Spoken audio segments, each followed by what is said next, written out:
2027 के यूपी विधानसभा चुनाव से पहले भारतीय जनता पार्टी को बड़ा झटका लगने वाला है। क्या चुनाव से पहले भाजपा के एक बड़े बाहुबली नेता पार्टी का दामन छोड़कर बड़ा सियासी खेल करने की फिराक में है? क्या सपा मुखिया अखिलेश यादव बीजेपी के एक बड़े चेहरे को अपने पाले में लाने की पूरी तैयारी कर चुके हैं? नमस्कार, मेरा नाम है दीपक वर्मा, आप देख रहे हैं तरुण मित्र। और भाजपा के जिस बड़े चेहरे की मैं बात कर रहा हूं वो नाम है कैसरगंज से पूर्व सांसद ब्रजभूषण शरण सिंह का, जिनको लेकर सियासी गलियारों में ढेरों चर्चाएं हैं। खबरें उड़ रही हैं कि बीजेपी के कद्दावर नेता ब्रजभूषण शरण सिंह और सपा मुखिया अखिलेश यादव के बीच एक सियासी खिचड़ी पक रही है। इसमें सवाल ये उठ रहा है कि क्या ये बाहुबली नेता बीजेपी का साथ छोड़कर सपा की साइकिल पर सवार होंगे?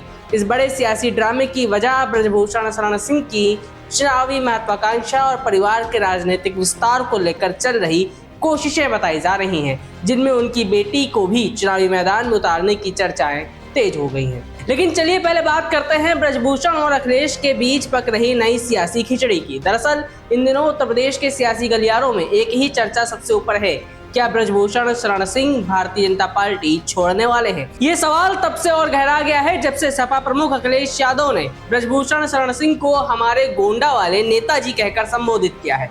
बड़ी बात यह है कि ब्रजभूषण ने अभी तक इन खबरों का कोई औपचारिक खंडन नहीं किया है, बल्कि उनके हालिया बयानों से बीजेपी के प्रति नाराजगी साफ झलक रही है। उदाहरण के तौर पर उनके बिहार के भागलपुर में दिए एक बयान को देख लेते हैं, जिसमें पूर्व सांसद ब्रजभूषण ने यहां तक कह दिया था कि अगर वो पार्टी के लिए बोझ बन गए हैं तो उन्हें बता दिया जाए, वो 2027 और 2029 में अपनी ताकत दिखा देंगे। वहीं अखिलेश यादव के प्रति उनकी नरमी और सपा की चुप्पी ने इस चर्चा को और भी ज्यादा हवा दे दी है।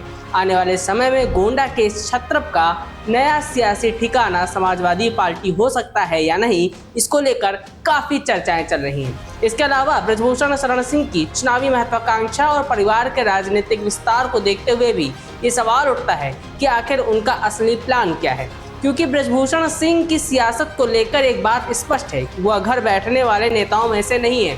हालांकि बीजेपी ने उनके दोनों बेटों प्रतीक भूषण और करण भूषण को विधायक और सांसद बनाकर राजनीतिक रूप से सुरक्षित कर दिया है, लेकिन इसके बावजूद ब्रजभूषण की खुद की महत्वाकांक्षा अभी भी बरकरार है। वह एक बार फिर संसद जाने की इच्छा सार्वजनिक कर चुके हैं। इसके साथ ही अब उनकी बेटी शालिनी सिंह की भी राजनीतिक सक्रियता नोएडा और अन्य क्षेत्रों में देखी जा रही है, जो भविष्य में चुनाव लड़ने का संकेत दे रही है। और इसी को देखते हुए माना जा रहा है कि चूंकि बीजेपी में एक ही परिवार के इतने सदस्यों को टिकट मिलना लगभग असंभव सा है, इसलिए वह सपा की ओर रुख कर सकते हैं, जहां उन्हें अपने करीबियों के लिए ज्यादा चुनावी सीटें मिलने की उम्मीद हो सकती है।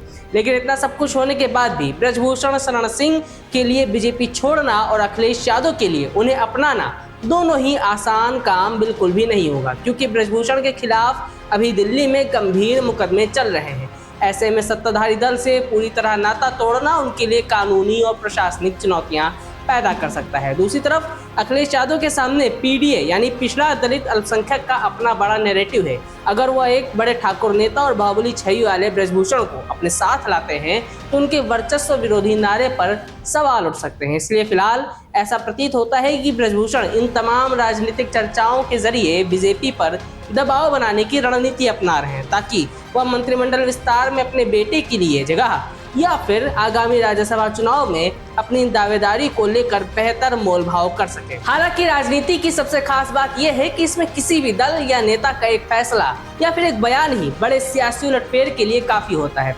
बस अब देखना यह है कि यह बड़ा सियासी उलटफेर उत्तर प्रदेश में विधानसभा चुनाव से पहले देखने को मिलेगा या फिर नहीं। वैसे आपको क्या लगता है, हमें कमेंट बॉक्स में जरूर बताइएगा। मिलेंगे अगली खबर में, तब तक देखते रहिए तरुण मित्र। नमस्कार।